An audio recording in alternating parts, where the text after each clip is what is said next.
Suddenly বিয়ের স্বাদ সেজে কোথায় গেলাম, কি কি করলাম সারাদিন এবং কোথায় গিয়ে ফটোশ্যুট করেছি, আমরা কোথায় লাস্টে ডিনার করলাম, সবকিছু থাকবে আজকের আমার এই blog. Hello everyone, it's me Bani. আমি hair and makeup artist, brand promoter and lifestyle blogger. বরাবরের মতো চলে আসলাম আজকে একটি লাইফস্টাইল ব্লগ নিয়ে। বলতে পারো হিজি বিজি বৌসাদ। আমাদের বিয়ের প্রোগ্রাম 3 টাইম হয়েছিল, আমরা নিজেরাই 2বার করেছিলাম। সেটা ভন থেকে ডেকে এনে, আমাদের বৌদ্ধ ধর্ম অনুযায়ী ভন থেকে বাসায় ডেকে এনে আমরা বিয়ে করেছিলাম।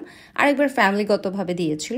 তো 10th নভেম্বর হচ্ছে ফ্যামিলিগতভাবে দেওয়া হয়েছিল। ওই দিনও আমরা টুকিটাকি সেলিব্রেট করার চেষ্টা করি। এই জন্য বলেছিলাম যে হিজি বিজি বৌসা। বেসিকলি প্রতিটা মোমেন্টকে আমি মেমোরেবল করে রাখতে চাই। তো ওই দিন ঠিক করলাম, আসলে এটা আমার ছোট বোনের প্ল্যান ছিল যে আমি একটু ব্রাইড লুক দিয়ে ফটো সেশন করি যেন। তো আমরা সেই দিন শাহাবুদ্দিন পার্কে চলে গেলাম, কারণ এই পার্কে আমার খুব ভালো লাগে। এই পার্কে খুব সুন্দর একটা এনভায়রনমেন্ট থাকে, যেটার কারণে হচ্ছে আমি চুজ করেছি। ফটো সেশন করার পরে আমাদের এখান থেকে বের হতে হতে প্রায় 8টা বেজে গিয়েছিল, কারণ আমাদের টার্গেটেই ছিল আমরা দুপুরে লাঞ্চ করব না, একদম ডিনার করে বাসায় আসব।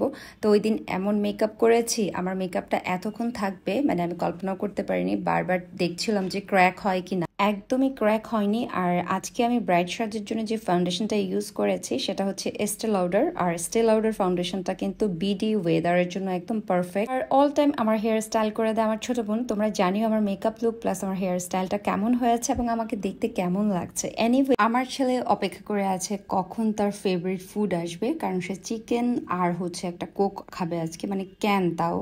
তো সে খুব এক্সাইটেড, আজকে সে তার পছন্দ মতো ক্যান পাবে, কারণ আমি সবসময় তাকে ক্যান দিই না এবং কোকো খেতে দেই না। এরপর অনেকগুলো রেস্টুরেন্ট ঘোরার পরে আমার কাছে বেঙ্গল মিট ডেলির যে স্টেকটা আছে সেটা পছন্দ হয়ে গেল। আমাদের অর্ডারটা কনফার্ম করে আসতে আসতে আমার ছেলের অর্ডারটা চলে আসছে অ্যান্ড সে খুব মজা করে খাচ্ছে। এর মধ্যে আমাদেরটাও রেডি হয়ে গেল। আজকে আমি স্টেক অর্ডার করেছি আর আমার ছোট বোন থাইবান থেকে হচ্ছে প্ল্যাটার অর্ডার করেছে। আর আমাদের সবচেয়ে ফেভারিট হচ্ছে সি ফুড সালাদ। এটা থাইবানে আসলে, শেফ টেবিলে আসলে এটা আমরা কখনো মিস করি না। খুব মজা করে আমরা সবাই খেলাম। আর আজকের ফুডগুলো সবই লাইট ওয়েটের ছিল। আমরা কেউ আজকে হেভি কোনো মিল অর্ডার করি নাই, দ্যাটস ওয়াই খেয়ে হাঁটাহাঁটি করতে পারছি।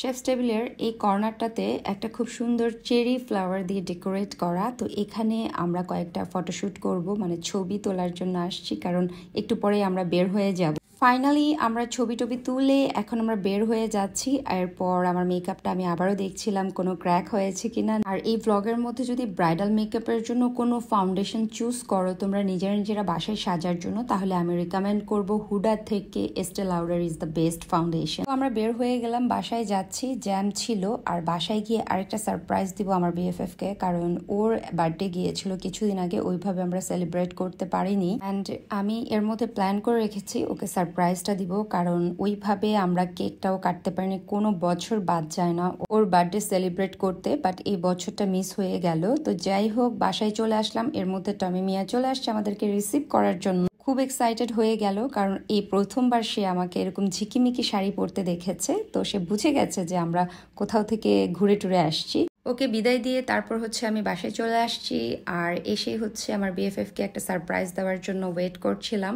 ও বুঝতেই পারেনি আমি যে ওর জন্য এরকম একটা সারপ্রাইজ রেডি করে রেখেছি। তো আমার খুব ভালো লাগছিল, সে একদমই স্ট্যাচু হয়ে গেছে এই সারপ্রাইজটা দেখে। আমাদের মানুষের লাইফটা খুবই ছোট, আর এই ছোট্ট জীবনে যতটুকু এনজয় করে থাকা যায় সেটাই আমি ট্রাই করি আমার ফ্যামিলির সাথে।